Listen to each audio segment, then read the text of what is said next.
السلام عليكم، اهلا بيكم في فيديو جديد مع محمد مسعد.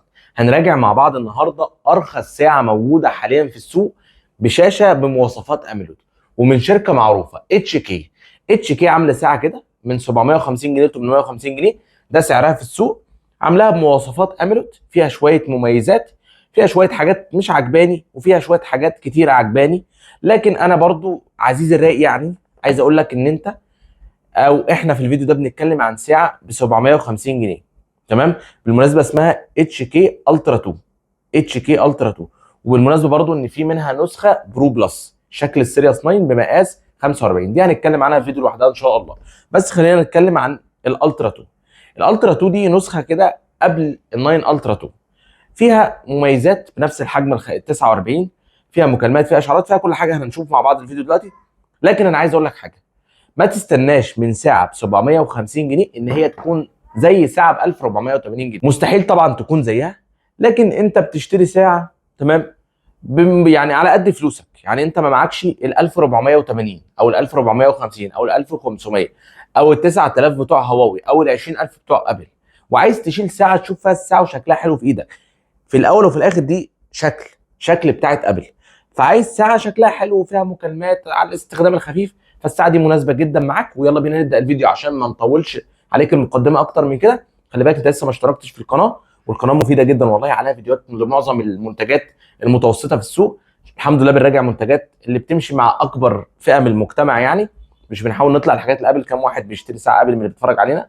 لكن كام واحد بيشتري ساعه من الساعات الكوبي؟ فاحنا بنوصل للفئه، يعني انا تارجت فئه معينه كده، الناس اللي زيي تمام. فخلينا مع بعض نبدا الفيديو، ويلا بينا. ما تنسوش تدعوا لاخواتنا في غزه العزه والكرامه. يلا بينا نبدا الفيديو. 4 3 2 1 اهلا بيكم مره ثانيه. وبعد ما نسمي الله، دي الاتش كي الترا 2، ولا 9 ولا 11 ولا 13 ولا اي حاجه، مفيش ارقام. اتش كي 9 الترا 2. ودي ساعه مصغره، مش مصغره كحجم، لا مصغره كامكانيات من الاتش كي 9 الترا 2 او كل الحاجات الالترا 2. تمام. طبعا شاشه اموليد، فيها الاوبن اي اللي هو الشات جي بي تي. الريزوليوشن بتاع الشاشه 485 في 520، ودي حاجه كويسه جدا. لو قلبنا ظهر الكرتونه هتلاقيها بتشتغل على الوير فيت برو، ودي برضو حاجه مميزه جدا. تعالوا بقى نفتح الكرتونه. طبعا الكرتونه عليها علامه رصاصي او علامه اوف وايت، والسعه من التيتانيوم بمقاس 49. العلامه الرصاصي دي هي الاستراب بتاعها او لون الاستراب بتاعها، عشان تبقى فاهم. تعالوا بقى نفتح الكرتونه مع بعض كده. طبعا المانوال الشهير بتاع اتش كي. وده بقى شكل الايه، الكرتونه جايه بالاستراب الاوف وايت او الرصاصي ده، والشاحن الوايرلس بستراب واحد. ساعه بتيجي بستراب واحد. ودي الساعه بتاعتنا طبعا باللون الشامبين او السيلفر. سكرول طبعا على اليمين، وزرار الاكشن وزرار الناحيه الشمال، والسبيكر. الظهر طبعا فيه 4 مسامير، ولوك الاستراب معدن. الساعه طبعا اول ما بتفتح على الخلفيه دي، ولو دوسنا دوسه طويله على الشاشه كده هيجيب لنا باقي الخلفيات. طبعا دي اول خلفيه، دي تاني خلفيه، دي تالت خلفيه، دي رابع خلفيه، وتقدر دي خمس خلفيات اسف. تمام. وتقدر تنزل لها من برنامج الويرفيت برو خلفيات. طبعا معظم خلفيات الويرفيت برو مدفوعه. طيب نرجع بقى نشغل الخلفيه دي كده ونرجع. طبعا لو سحبنا من فوق بيجيب لنا الاشعارات، والاشعارات زي ما انت شايف كده اللغه العربي صحيحه مفيش فيها تقطيع. بيجيب لك اشعارات التليجرام، الواتساب، بيجيب لك اشعارات الفيسبوك. لكن الماسنجر لا، زي كل الحاجات الالترا ما بيجيبش اشعارات الماسنجر. طبعا عندك اولوز اون ديسبلاي، ارقام بس مفيش اولوز اون ديسبلاي عقارب. تمام. زي ما انت شايف بقى، لو سحبنا من الجنب اليمين كده بيجيب لك النشاطات اليوميه.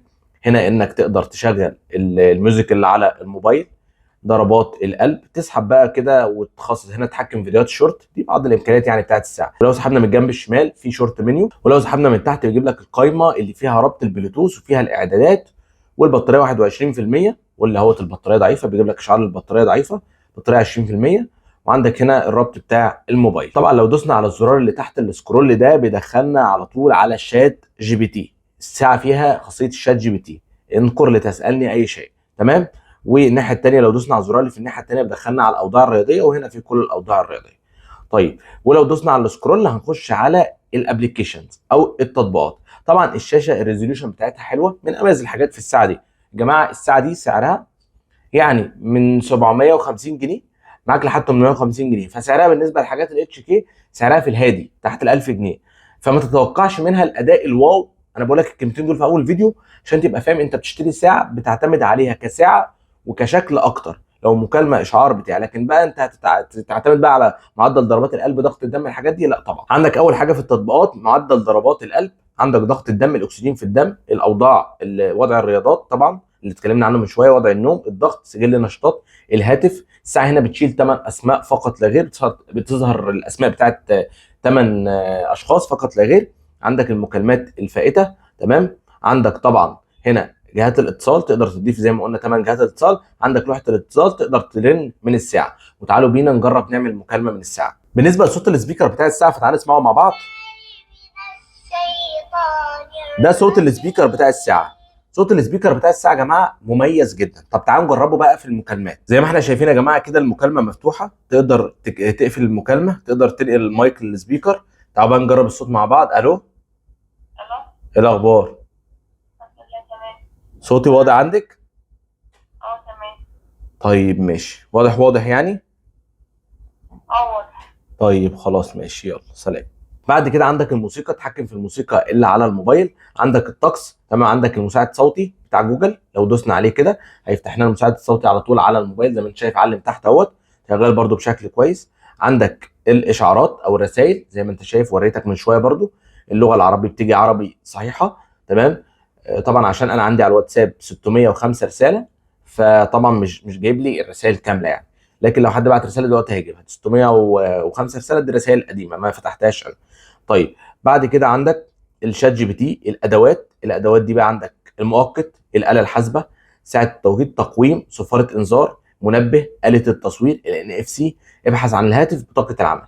دي حاجه اسمها الادوات. عندك متجر التطبيقات، طبعا ما بيشتغلش بشكل طبيعي. عندك الدفع، عندك الاعدادات عندك هنا يخطر، دي تسكير النقطه الحمراء، دي اللي تفعلها عشان لو جالك اشعار يجي لك نقطه حمراء فوق، تمام. وعايز الاخطار او الاشعار يظهر او ما يظهرش، يبقى على الشاشه ما يبقاش على الشاشه، يجي لك اشعار بس فوق كده. عندك حاجه اسمها عالمي، دي حول الاله، هذه الاله يعني نسخه الاله وعد ضبط مصنع وعد تشغيل وكده. وضع عدم الازعاج، ده اتاكد ان هو مقفول عشان ما يقفلكش حاجات كتير في الساعه. عرض التطبيقات، تقدر بقى من هنا تضغط ضغطتين، هي دي اللي بتتحكم في عرض التطبيقات. يعني ايه؟ يعني احنا لو بره كده، بص، لو دوسنا دوستين، بص بيغير ازاي الشكل. هو ده اللي بقول لك عليه عرض التطبيقات. بص كده، تقدر تغير من اكتر من شكل واكتر من ايه، من مود. بعد كده عندك العرض والسطوع. طبعا احنا مش عاملين الشاشه على الاخر، احنا ممكن نعلي الاضاءه، نوطي الاضاءه. انا بفضل ان هي تبقى على النص. هنا الاولوز اون ديسبلاي زي ما قلنا ارقام بس. بعد كده عندك وضع الاضاءه الثابت، تقدر تخلي الساعه ثابته على الخلفيه. ما انصحش بكده طبعا عشان البطاريه. عندك الصوت والاهتزازات، تعلي الصوت توطي الصوت، صوت المكالمه تعليه وتوطيه. الاهتزاز تتحكم في درجه الاهتزاز، برضه دي من الحاجات الكويسه. كلمه مرور، دي لو عايز تعمل كلمه مرور للساعه نفسها. التعريف الرئيسي، تمام. هنا بقى انك تخلي الزر ده يعمل ايه، نقرتين متتاليتين، يعني شويه حاجات كده يعني بالتخصيص الزراير يعني. البطاريه، تمام، بعرفك نسبه البطاريه. ضبط الوقت، ساعه بجانب السرير، الجزيره الذكيه، الدايناميك ايلاند اللي يجي لك رساله فوق هنا، تمام. اعدادات الشاشه السنويه، تمام. تذكير صحي، وضع توفير الطاقه، الايماءات، فيها الايماءات انك ترد.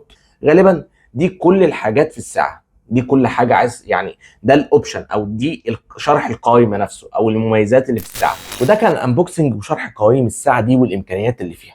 طب انا رايي ايه في الساعه دي؟ خليني اقول لك الحاجات المميزه واللي فعلا تستاهل ال 750 جنيه، تمام. الشاشه بمواصفات اميلود، خلي بالك كلمه بمواصفات اميلود دي يعني اللي بيطلع من لساني هنا بيكون بحساب شويه، وليست اميلود بنسبه 100%. افهم الكلام. اي يعني يا محمد ده مكتوب عليها اميلود، لا يا حبيبي، اميلود دي تمام غير اميلود اللي مكتوبه على الاتش كي 9 الترا 2، غير اميلود اللي مكتوبه على الاتش كي 9 الترا 2 ماكس. ركز في الكلام. دي بمواصفات اميلود وليست اميلود. ده بقى على لسان الجماعه بتوع الصينيين، على لسان الصينيين الجماعه بتوع الصين، تمام. بيعملوا ساعات غريبه الشكل بالمواصفات اللي المستورد بيطلبها. انا عايز الساعه دي تبان ان هي اميلود وكواليتي الاميلود، لكن هي مش اميلود بنسبه 100%. اللون الدارك او اللون البلاك فيها، تمام، دارك بلاك، مش قد كده. لكن الساعه تشبع الالوان بتاعها حلو جدا، تمام، التاتش بتاعها حلو جدا. فاذا دي ساعه بمواصفات اميلود، عشان برضو اكون دقيق معاك في الكلام جدا.